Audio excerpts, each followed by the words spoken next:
नाज़रीन, मेरे कप्तान की हुकूमत को गए और मेरे छोटे कायद की हुकूमत को आए 1 साल पूरा हो गया है। साल गुज़िश्ता में हालात और वाक़यात की रफ्तार बहुत तेज़ रही।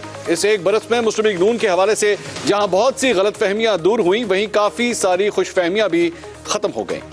मेरे कप्तान की 3.5 साल कारकर्दगी और बेलगाम महंगाई के सताए अवाम को तवक्को थी कि तजुर्बाकारों की हुकूमत आई है तो अब अवाम को कुछ रिलीफ तो मिलेगा, लेकिन मेरे छोटे कायद ने अवाम की ये आरजू खाक में मिला दी। इस वक्त हालात ये हैं कि लोग मेरे कप्तान की हुकूमत को मौजूदा हुकूमत से कई गुना बेहतर करार दे रहे हैं। मौजूदा हुकूमत की मकबूलियत का ग्राफ इतना नीचे आ चुका है कि ये किसी भी सूरत इलेक्शन में जाने को तैयार नहीं। मेरे छोटे कायद की हुकूमत कभी खराब मुआशी हालात का जवाब दे रही है, कभी सिक्योरिटी एहलकारों की अदम दस्तियाबी का बहाना बना रही है, कभी किसी अदालती फैसले की मनपसंद तशरीह कर रही है ताकि हर सूरत इलेक्शन से बचा जा सके। नाज़रीन, गुज़िश्ता अप्रैल से अब तक सियासी और मुआशी महाजों पर हुकूमती कारकर्दगी किसी भी हवाले से मुतासिर कुन नहीं रही। महंगाई की शरह जो अप्रैल 2022 में 12% थी, अब 45% तक पहुंच चुकी है। ज़र मुबादला के ज़खायर जो 10.9 अरब डॉलर थे, अब 4.2 अरब डॉलर के लगभग हैं। स्टॉक मार्केट जो मेरे कप्तान की हुकूमत के आखिरी रोज 46,000 से ज़ायद पॉइंट्स पर बंद हुई थी, अब 40,000 पॉइंट्स के आसपास रहती है। वो डॉलर जो 1 साल कबल मेरे कप्तान के दौर में पौने 200 रुपए के करीब था, अब 284 रुपए से बढ़ चुका है। आपको याद दिलाता चलूं कि ये 290 को छू कर चंद रोज पहले नीचे आया है। पेट्रोल की कीमत का जायजा लें तो मेरे कप्तान के दौर में 150 रुपए लीटर मिलने वाला पेट्रोल 273 रुपए फी लीटर हो चुका है। हाई स्पीड डीजल की कीमत में मेरे छोटे कायद की हुकूमत ने 148 रुपए का इजाफा किया। बुनियादी जरूरियात के हवाले से देखा जाए तो 1 किलो घी जो गुज़िश्ता अप्रैल में 450 रुपए किलो था, अब 650 रुपए फी किलो में मिल रहा है। 1 दर्जन अंडों की कीमत दुगना होकर अब 250 रुपए हो चुकी है। इदारा शुमारियात के इदाद शुमार के मुताबिक मौजूदा हुकूमत आने के बाद मटन की कीमतों में 256 रुपए, बीफ की कीमत में 108 रुपए और चिकन की कीमत में 111 रुपए फी किलो इजाफा हुआ है। नाज़रीन, ये तो गोश्त के निर्ख हैं जो अमीरों की खुराक समझी जाती है। अब मैं आपको आटे दाल का भाव भी बताता चलूं कि मेरे छोटे कायद के इस सुनहरी दौर में दाल माश 152 रुपए, दाल चना 83 रुपए और दाल मूंग 113 रुपए फी किलो महंगी हुई। पिछले साल में 1 किलो आटे की कीमत दुगनी से भी ज्यादा हो गई है और 20 किलो आटे का थैला 1500 रुपए महंगा हो चुका है। सिर्फ महंगाई की नहीं, मौजूदा दौर में बैड गवर्नेंस भी वाज़ेह तौर पर देखी जा सकती है। मुफ्त आटे की तकसीम के दौरान लोगों की हिलाकत इस बात का सबूत है कि मेरे छोटे कायद की हुकूमत अवाम को रिलीफ देना चाहे तो भी इसके सलीके से महरूम है। अगर हर आदमी के घर बिजली और गैस का बिल पहुंचाया जा सकता है तो क्या ये आटा लोगों के घरों में नहीं पहुंचाया जा सकता? मुल्क की मुआशी हालत का अंदाजा इस बात से किया जा सकता है कि गुज़िश्ता बरस अप्रैल में मुल्क के दिवालिया होने का कोई खतरा नहीं था, लेकिन अब कई माह से हम डिफॉल्ट के दहाने पर खड़े हैं। वजीर दिफा तो एक तकरीर में यह एतराफ भी कर चुके हैं कि मुल्क अमली तौर पर दिवालिया हो चुका है। अवाम के लिए पिछला 1 साल मुआशी लिहाज से बहुत मुश्किल साबित हुआ है और यूं लगता है कि फिलहाल मईशत की बेहतरी के इम्कानात ना होने के बराबर हैं। नाज़रीन, सियासी हवाले से गुज़िश्ता बरस बहुत गहमा गहमी और तेज रफ्तार वाक़यात से भरपूर साल रहा। मेरे कप्तान के खिलाफ तहरीक अदम एतमाद कामयाब हुई और वो अपनी डायरी उठाकर वज़ीर आज़म हाउस से बाहर निकल आए। यूं वज़ीर आज़म बनकर मेरे छोटे कायद की वो ख्वाहिश पूरी हुई जो उनकी जिंदगी की हसरत बन चुकी थी।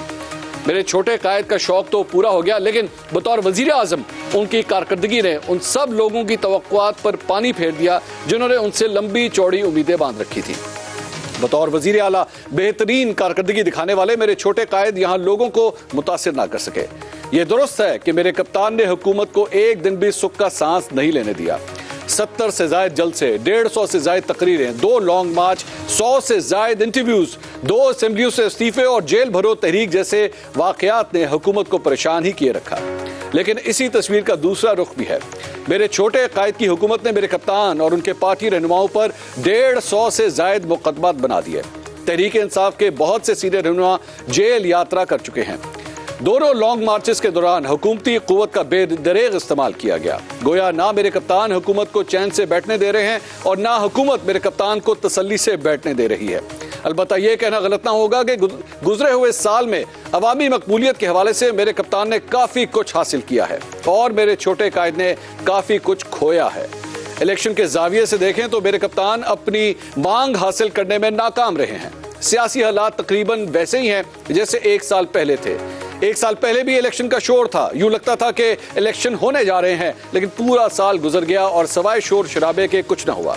लगता अब भी यूं ही है कि इलेक्शन होने वाले हैं। नाज़रीन, एक साल पहले भी सियासी मामलात अदालतों में थे जो अब भी अदालतों में ही हैं। पार्लियामेंट उस वक्त भी बालादस्त नहीं थी और अब भी नहीं है। गुज़िश्ता अप्रैल में तहरीक इंसाफ की तनकीद का निशाना सुप्रीम कोर्ट थी, तो इस वक्त वफाकी हुकूमत की तनकीद का निशाना सुप्रीम कोर्ट है।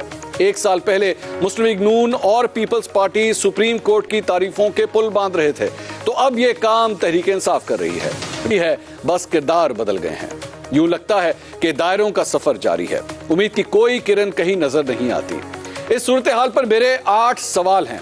सवाल नंबर 1, मुस्लिम लीग नून मुल्क की मईशत चलाने में दीगर सियासी जमातों से बेहतर ख्याल की जाती थी, लेकिन एक बरस में महंगाई इतनी बढ़ी है जितनी मेरे कप्तान के 3.5 साल में बढ़ी।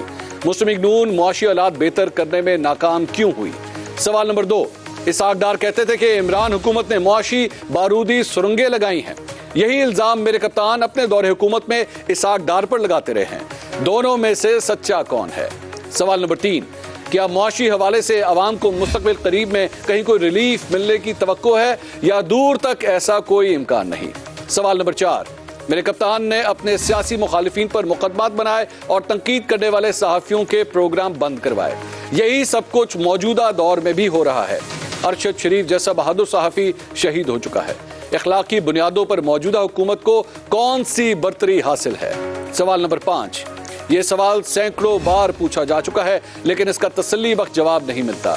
जब मुस्लिम लीग नून के पास कोई पॉलिसी नहीं थी तो उन्होंने ये हुकूमत ली ही क्यों? क्या यह हुकूमत सिर्फ मेरे छोटे कायद के वजीर आज़म बनने का शौक पूरा करने के लिए की गई थी? सवाल नंबर 6, आज से 1 साल पहले एस्टैब्लिशमेंट ने गैर सियासी होने का दावा किया।